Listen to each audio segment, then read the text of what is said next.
قارون حضرت موسیٰ علیہ السلام کے چچا یسہر کا بیٹا تھا۔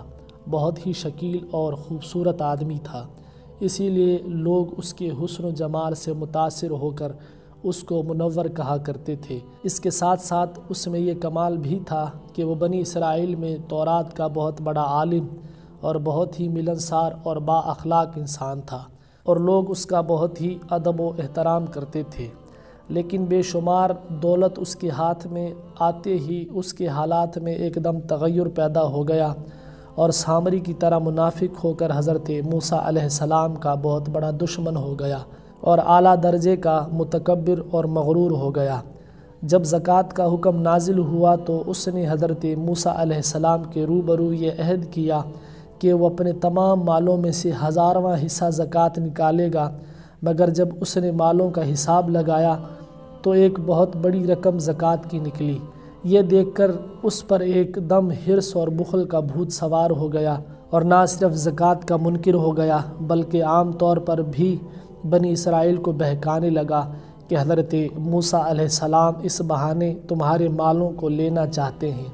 یہاں تک کہ حضرت موسیٰ علیہ السلام سے لوگوں کو برگشتہ کرنے کے لیے اس خبیث نے یہ گندی اور گھناؤنی چال چلی کہ ایک عورت کو بہت زیادہ مال و دولت دے کر آمادہ کر لیا کہ وہ آپ پر بدکاری کا الزام لگائے۔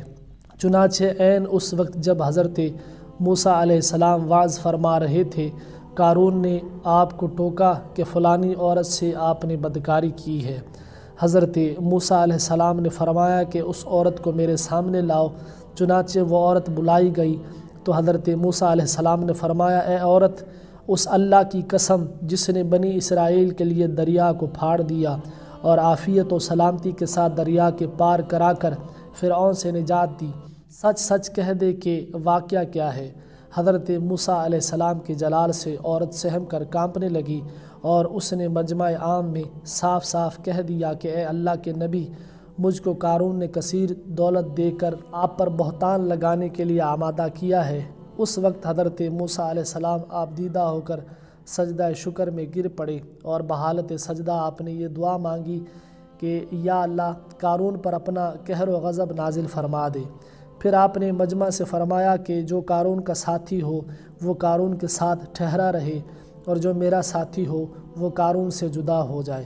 چنانچہ 2 خبیثوں کے سوا تمام بنی اسرائیل قارون سے الگ ہو گئے۔ پھر حضرت موسیٰ علیہ السلام نے زمین کو حکم دیا کہ اے زمین، تو اس کو پکڑ لے، تو قارون ایک دم گھٹنوں تک زمین میں دھنس گیا۔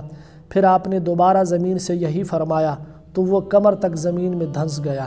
یہ دیکھ کر قارون رونے اور بلبلانے لگا اور قرابت و رشتہ داری کا واسطہ دینے لگا، مگر آپ نے کوئی التفات نہ فرمایا، یہاں تک کہ وہ بالکل زمین میں دھنس گیا۔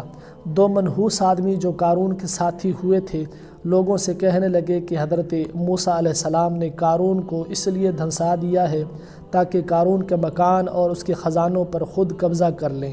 تو آپ نے اللہ تعالیٰ سے دعا مانگی کہ قارون کا مکان اور خزانہ بھی زمین میں دھنس جائے۔ چنانچہ قارون کا مکان جو سونے کا تھا اور اس کا سارا خزانہ سبھی زمین میں دھنس گیا۔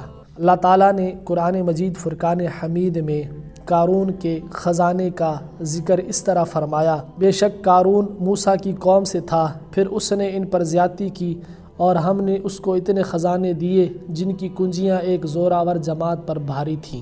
اور حضرت موسیٰ علیہ السلام نے جو نصیحت فرمائی اس کا ذکر بھی قرآن مجید فرقان حمید کی سورہ قصص میں موجود ہے۔ معزز سامعین، یہ عبرتناک واقعہ ہمیں یہ درس ہدایت دیتا ہے کہ اللہ تعالیٰ مال و دولت عطا فرمائے تو اس فرض کو لازم جانے کہ اپنے اموال کی زکوٰۃ ادا کرتا رہے، اور ہرگز اپنے مال و دولت پر غرور اور گھمنڈ کر کے نہ اترائے، کیونکہ اللہ تعالیٰ ہی دولت دیتا ہے، اور جب وہ چاہتا ہے پل بھر میں دولت چھین بھی لیتا ہے۔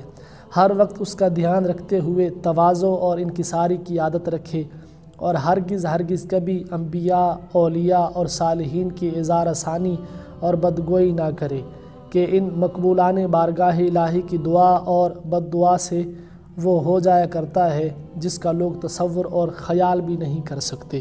اللہ تعالی ہم سب کو اسلام پر زندہ رکھے اور ایمان پر موت نصیب فرمائے، آمین۔